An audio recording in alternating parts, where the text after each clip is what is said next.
one of the things that's going to happen as a result of this, you're not going to really see it all that much. And, Hillary Ram does bring up the diminishing of developers. And unfortunately, she doesn't do a good job of presenting the case. The reason that this is going to have a deleterious effect on development and developers in general isn't the $50 fee that's associated with it. But, and it's not because as it's going to get gaslit from the proverbial other side. It's not because they don't want to be safe, right? The reason that this is going to be a hindrance to developers and why this will wind up having a deleterious effect on development is because they have to file a permit. It doesn't mean they wouldn't do the things that the permit demands otherwise, right? And it doesn't mean they wouldn't otherwise adhere to the terms of the permit. But there is a good question to be asked here. Why are we only hearing about this at public schools? Could it have more to do with vetting the contractor? Whether the contractor will actually do the thing? Could it be that the public sector has no obligation to respond to market influences? And that this is one of the primary flaws of public schooling to begin with? The reason housing is so expensive is because of the shortages in economics that permitting processes result in.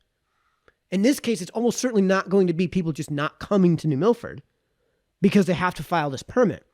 It's going to be that people aren't coming to New Milford because there's no way to make money there because of scheduling.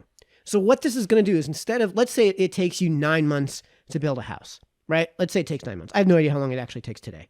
It could be as little as 3 months. Let's say it takes 3 months to build a house, right? If this causes a crimp in the schedule and causes that housing to go out 2 weeks, well, imagine if you could build 3 houses in a year, because let's say you can't really do any meaningful building for let's say December, January, and February, right? No meaningful buildings taking place.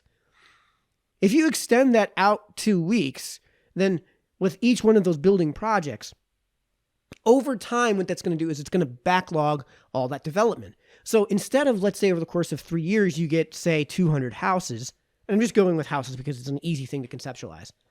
Well, it's not houses, actually. Let's say it applies only to commercial. Let's say instead of getting these office buildings, so let's say you need, like my office here. It's not that big an office, but it serves my needs exactly.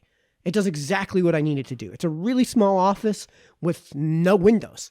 But I don't want no windows because of the audio properties, right?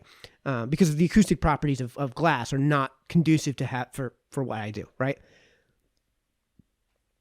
If those building projects get pushed down and pushed down and pushed down, what that means is the checks that they're collecting over time take more time to aggregate. And as a result, instead of having 200 commercial office spaces over the course of 3 years, you wind up with, say, 180. So not only do we have less of the thing, where we have a shortage relative to demand of the thing, and thus the price goes up because of the shortage in demand. Not only do we have that, you have a situation where the developers are going to have to front all of this money, and it's going to take them longer to get it back, which means that there's going to be certain investments that aren't going to be worth investing in over the course of time. And that over the course of time, you'll see less development. And because there is less development and less money to be had in the region broadly, you're going to see developers generally turn away from New Milford because of the restrictive permitting and zoning processes that exist in that town in the first place. This is why places like Middle Tennessee are exploding in growth. This is why the I-4 corridor in northern Florida is experiencing explosive growth. This is why a huge part of why people are running out of the state of Connecticut. And that's because of when you enact these policies, just snowball endless numbers of these types of policies that have this restrictive effect on private development, the cost of doing everything just explodes. And again, this is just going to wind up being baked into the developer schedules. And in the end, the people that are going to pay for it are you and me. In the end, this is an expense that's just going to this is an expense that is extrapolated from opportunity cost that's just going to get passed down to you and I, the consumers.